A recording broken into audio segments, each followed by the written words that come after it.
አባት ና እስኪ እኔ አንዴ ና። አዎ አንተ ሰላም እኔ መልእክተኛው እባላለሁ። ተቀመጥ ና ተቀመጥ እስኪ። ሳይዛ ጋር የተቸገርክ የተራብክ የተጠማ ይመስሎኝ ነው።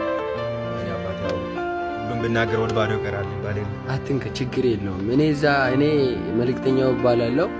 ውጭ ያሉ ዲያስፖራዎች ለኔ ብር ልኩልኝና እዚህ ኢትዮጵያ ውስጥ የተቸገሩትን እረዳለሁ። ስራ እንዲጀምሩ አረጋለሁ፣ እረዳለሁ። ምን ያባል እስኪ ምንድነው ችግር ንገረኝ እስኪ። ያው እንግዲህ ፈጣሪስ እንዲህ እንኳን ስለጠየቀኝ ማለት ነው። እኔ እንግዲህ የ7 ልጆች አባት ነኝና ይሁን ግን ስታወራ ብዙም ፈገግ አትበል። ፎቶ የምላክ ስለሆነ ፈገግ አትበል። ፈገግ አይደለም ሲሪየስ ሊሆን ይኸውልህ እንግዲህ ያው የ7 ልጆች አባት ነኝ።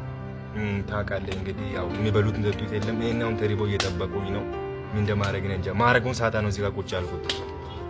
ኦ የኔ አባት ደርሼልሃለሁ። 7 ልጅ ነው አልከኝ? አዎ 7 ልጅ አባት። እንደውም የኔ አባት 8ኛ አርግዛለች ሚስት 8ኛ አርግዛለች። አለ 8ኛ? አዎ ኦ የኔ አባት ይኸው እቺን ያዝልኝ። እሺ ነው ኦ ዳሪስ እግዚአብሔር ይስጥህ።